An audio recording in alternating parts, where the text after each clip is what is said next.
আমার হাতে কিন্তু টাকা ছিল না, জান বাস্তব সেটাই বললাম, কিন্তু এটাই বাস্তব। আমি লোন তুলে আমি ফান্ডটা দিছি, মানে নিজের একটা মনের মধ্যে জাগছিল যে এই থেকে আমি একটু আগাইতে পারবো, যেহেতু আমার স্বামী অনেক কিছুই করছে, কোনোটাই যে আমি আগাইতে পারছি না।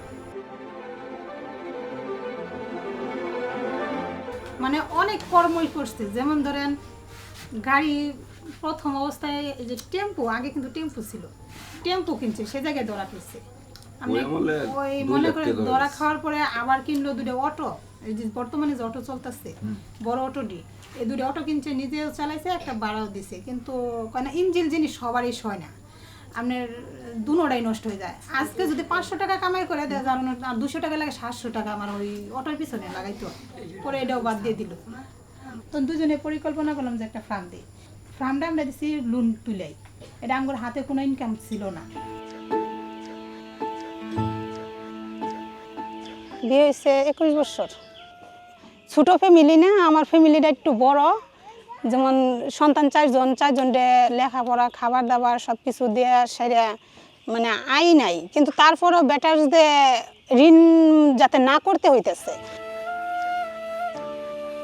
মেয়ের এই 2 মাস হলে বিয়ে দিছি, ছেলে হাফেজি শেষ করে মালানা করতেছে। আমার স্বামী একা করতে পারবো না, একটা কাজ করতে গেলে আমিও তার সাথে সহযোগিতা করতেছি, যাতে আমার সন্তানের ভবিষ্যৎ ভালো হয়, আমার দিনটা সামনের দিনটা যাতে আমার ভালো যায়। আমি আগে মাসিক কোনো ইনকাম ছিল না, কাজ করতাম, টুটকা ফাটকা কৃষি কাজ করতাম, ওরম ধরনের রেগুলার কোনো কামাই ছিল না। তারপর ফার্ম 2-1 জনে করছে, ওটা দেখে পরে আমি এটা করছি। সর্বপ্রথম যখন ফার্ম দিছি তখন ডিলারের কাছ থেকে আমরা মুরগি খাদ্য এগুলো নিছি, কিন্তু ওই থেকে আমরা ভালো সুবিধা পাই নাই। ওষুধ চাইছি, বলছে দিবার কথা বলে 2 দিন চলে গেছে, হয়তো যে বাচ্চা মারা গেছে, কিন্তু আমার ঘরে কোম্পানি এই সমস্যাটা দেখাচ্ছে না। আমরা বলার সাথে সাথে তারা আয়সা ডাক্তার আসতেছে, দেখতেছে বাচ্চা সুস্থ আছে, বাচ্চা অসুস্থ হলে তারা ওষুধ দিয়ে যাচ্ছে, খাবার দিয়ে যাচ্ছে। কি অবস্থা, মুরগি খাবার খাইতেছে? হ্যাঁ, মুরগি খাবার খাইতেছে, কোনো সমস্যা নাই তো? 2 মাস ডিলারে করার পর ডিলার টাকা পয়সা ঠিক মতন পাইছি না, কম পাইছি, খুবই কম পাইছি। বাচ্চা ওই মুরগি হয়েছিল ভালো, কিন্তু টাকা পাইছি না, টাকা ছিঁড়া দিছে, খাবার দিছে না ঠিক মতনে। তারপরে এই কোম্পানিতে গেলাম, কোম্পানিতে যাইয়া গেছে চালানে আমি যেটুক মুরগি যেটুক টাকা পাইছি অনেক বেশি পাইছি ডিলারের চেয়ে। আর এনেকুৱা আমার গেছে চালানে এফসি আর আইসি না, তারপরে আমি 24,000 টাকা পাইছি।